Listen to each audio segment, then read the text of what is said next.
Assalamualaikum warahmatullahi wabarakatuh. Perkenalkan, kami dari kelompok 19 yang berisikan saya Hilwa Faizati dengan NPM akhiran 03.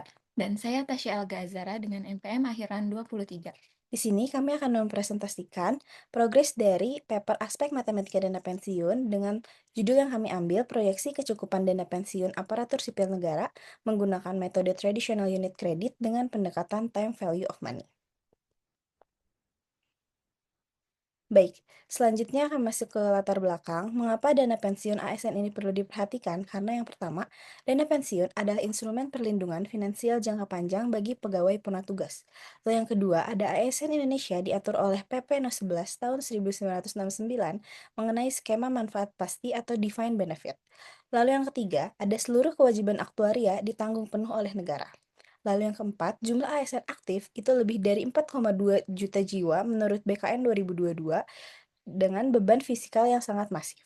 Lalu yang terakhir, perubahan kondisi makroekonomi pasca pandemi atau volatilitas bunga dan tekanan inflasi mempengaruhi resiko.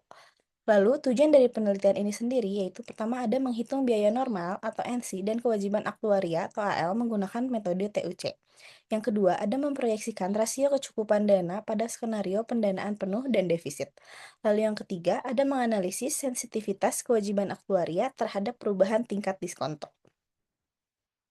Baik, untuk selanjutnya ada tinjauan pustaka yang kami gunakan dalam merancang paper ini ya. Yang pertama, yaitu terkait program pensiun manfaat pasti.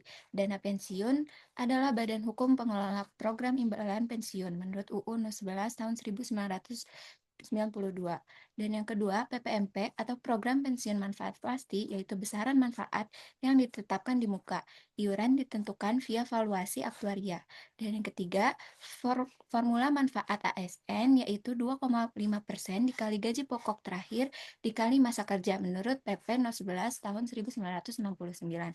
Dan yang terakhir, seluruh resiko aktuaria seperti umur panjang dan investasi itu ditanggung oleh penyelenggara pemerintah dari Wing Levos 1993.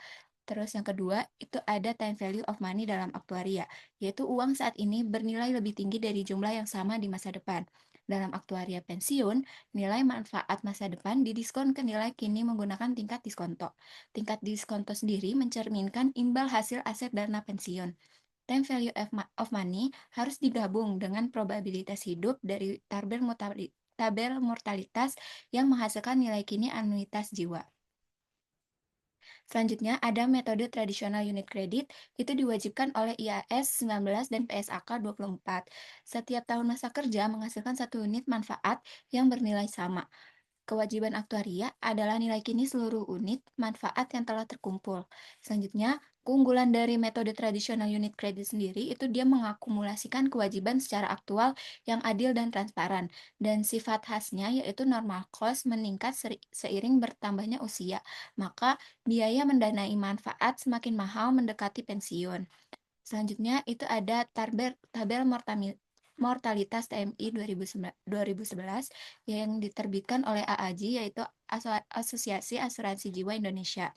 Standar wajib dalam perhitungan aktuaria di Indonesia yang memuat nilai peluang kematian untuk setiap usia dari 0 sampai 110 tahun. Digunakan untuk menghitung faktor anuitas jiwa di mana komponen kunci mendiskon kewajiban manfaat seumur hidup ke nilai kini. Baik, yang selanjutnya ada materials and methods. Yang pertama ada data dan asumsi aktuaria. Sebelum itu, data aktuarial ASN ini bersifat rahasia dan tidak dipublikasikan secara terbuka oleh pemerintah. Maka, oleh karena itu, di penelitian ini kami menggunakan data hipotesis yang dibangun berdasarkan asumsi aktuaria standar dengan pendekatan yang digunakan di dalam literatur aktuaria. Lalu untuk validitas dari penelitian ini sendiri itu terletak pada validitas metode dan konsistensi perhitungannya, bukan pada representativitas datanya. Jadi ini untuk data dan asumsi aktuari yang kami pakai. Lalu untuk alur metode penelitiannya sendiri, yang pertama ada penetapan asumsi aktuaria, yang kedua ada proyeksi gaji pada usia pensiun, yang ketiga ada perhitungan projected benefit, yang keempat ada derivasi faktor anuitas jiwa, atau A58 dari TMI 2011. Yang kelima, ada perhitungan unit manfaat per tahun. Yang keenam, ada perhitungan biaya normal dan kewajiban aktuaria.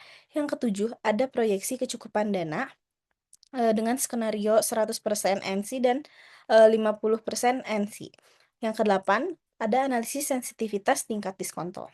Lalu untuk rumus-rumus utama yang kami gunakan yaitu ada untuk proyeksi gaji, projected benefit, anuitas jiwa, unit manfaat, biaya normal, kewajiban aktuaria, dan rasio kecukupan dengan rumus-rumus yang tertera pada PPT.